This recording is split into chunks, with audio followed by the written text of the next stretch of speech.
there you have it. And we'll go over to another rivalry game. We got the Floyd of Rosedale, which I don't know if you guys were on Facebook today, but it was the 7-year anniversary of the game we went to at Kinnick. There. Which was a fun day. I did see that. Grapple on the gridiron. The grapple on the gridiron. Yep. Was a a day I barely remember, but I'll definitely never forget.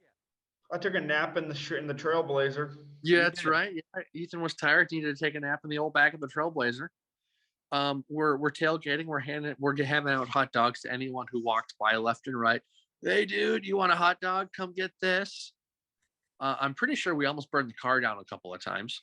We hung out with David Johnson's elementary school that's teacher. right. David Johnson's elementary school teacher. Actually, Grant Connor almost burned the Blazer down. Yeah, Connor. It was not any of us because, well, I had a few too many alcohols to where I didn't want to get near it because I didn't want to be responsible for that. And the responsible person I am, I know my limits, so I just stayed away. And I knew what my role was, and that was to drink beer. And I did a very good job of it that day. Yes, you did. And there's no way I could do that anymore. And that was the day I saw an Iowa fan shit all over his overalls and then put them on like nothing happened. I don't remember that. I remember you telling me about that. Yeah, I remember you. Literally walks out of the stall and just whips it up. There's just shit everywhere. I'm just like, yeah, like this football. Too much corn. And then I remember just going into the stadium, and then Connor drunkenly going up to the state trooper. Yeah, go Hawks! Asking for a high five, and it's like, all right, we're gonna get away from this guy because they're gonna kick him out of the stadium real quick. I just kept walking on that one. Like, and then remember, that's Connor's problem. And remember, there was this one guy who was trying to act all tough and trying to pick a fight with the Minnesota fans standing behind us. And this one guy, this bystander goes, "Hey, dude, be quiet. Iowa State PD. I'll have your ass arrested. I know these people." "Who was show me your badge, jackass?" The guy pulls his badge out. State Trooper 748. Look at the dude's face was like, "Oh my god!" The rest of the game. Those guys were funny because when they realized Minnesota wasn't gonna win, they just start, "We hate Wisconsin. We hate Wisconsin." Well, I actually think I started that because I turned around and they were like, "Hey, fuck you," and I was like, "Hey, we can agree on one thing, guys." They're like, "What's that?" "We all hate Wisconsin here." And I got a picture with Hawkeye Elvis. That's right. Yeah. Yep. Correct. Well, and then also, that was the same day where the Minnesota fans behind us were saying, I think it was a 10.5-point spread. They're like, good teams win, but great teams cover. No, it was cover the spread. Oh, that's what it was. Cover the spread. Cover the spread, which they did. It was 40-35. Way ahead of their time. God. Yeah. Yeah, because I remember I would score a touchdown to make it 40-28. But then, the Gophers, they went down and they got that touchdown to cover that spread there. So that was pretty funny. Yeah. Overall. Mitch Leidner classic. Yeah. Kind of like Teddy Bridgewater. You're not going to win a whole lot of games, but you're going to have a winning record against the spread. You're going to cover the spread. You're going to win a lot of people a lot of money. Be a good person to have too if you're for duck hunting practice too. Yes, you would. But Mitch Leidner is not playing in this game, and it is 2 o'clock. That is actually maybe Tanner Morgan. Oh yeah, that's true. His dad does not have any hair, and game is at 2 o'clock Mountain on Fox. I believe I saw the spread or the total is 32.5. That's pretty fucking game. high.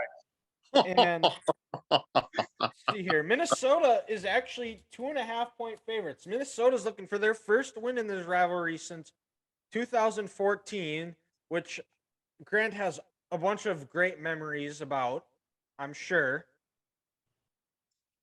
Oh, that Max Williams toe drag swag game where they beat out the Max Williams toe drag he got to see it in person, Ethan.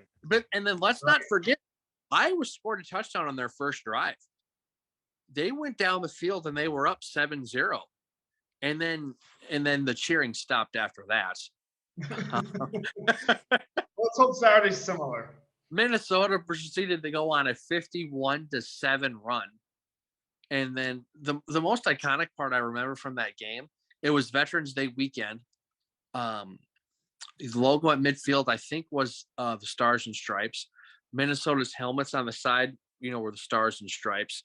And they gave every single fan at the game, a little American flag to hold. And I'm there with my parents, and I was down 51-7. And I say something to my dad, and he looks over with just this defeated look on his face, and he just waves his flag, and you hear the saddest, just most depressed, "Go Hawks," and you're like, "Oh, Daryl." And also it was like 15 degrees outside. There was a crazy wind. Were you on the protected side? So no, yeah, we were on the protected side. Okay, so we at least had open side. Okay. Yeah, we were on the protected side. Yeah, we were on Minnesota bench, right by the tunnel where the Gophers come out. So on the protected side, but still cold. The wind was swirling that day. And I think on the way home it took me like an hour to warm up. My hands were froze. I couldn't move my fingers. That was just a cold, bad day. And then you got to go home and you got to watch Michigan Northwestern. Yeah, but then also, if you remember, the most iconic line in our friendship, guys, was Texas A&M Auburn. And I believe the Auburn was in the shotgun, but the center thought he was under center. So he snapped it and it hit his ass. And then the Texas A&M player picks it up. And I go, if he would have just put the fork down. That's right. Put the fork down. That's going to be your autobiography if you ever write a book. I think it has to be. Put the fork down. Too good.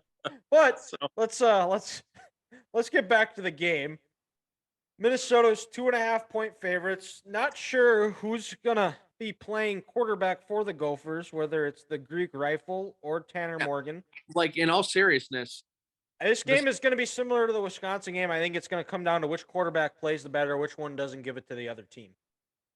Yeah, pretty much. That sums it up. Well, and which offense has a percentage on third down over 30%?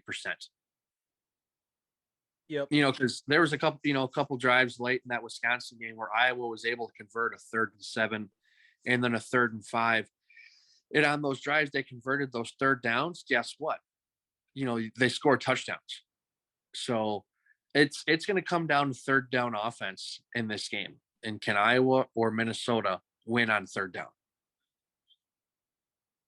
Who can get not like second, third, and long? Who can get those 3-4 yards? Stay ahead of the sticks. Stay ahead of the sticks. Because neither one of these quarterbacks are going to sit back there and thrive on 3rd and 10. Let's be real. And let's call a spade a spade. If Minnesota has a nice run play, or if Iowa has a nice run play on first down, and it's called back because of offensive holding, for the most part, this drive is over. Just punt it right then and there. Just fuck it. Exactly. And like what we talked about, you can't turn it over that way. Yeah, just do what Urban Meyer said. You have to get 2 first downs, maybe 3, and if you have to punt and make Iowa or Minnesota go 85 yards, as a defense, you have to feel confident because you have the 4th and the 5th best scoring defense in the country in terms of points per game going up right now against each other. They're flying around the ball. They're playing fast. If you're going to want to score, there's going to be a lot of, I think, 10 to 12 play drives. It's going to be just slow and methodical. And you know what? If I'm Iowa or if I'm Minnesota and I say this offense has to go 85 yards to score, I'm feeling good about myself.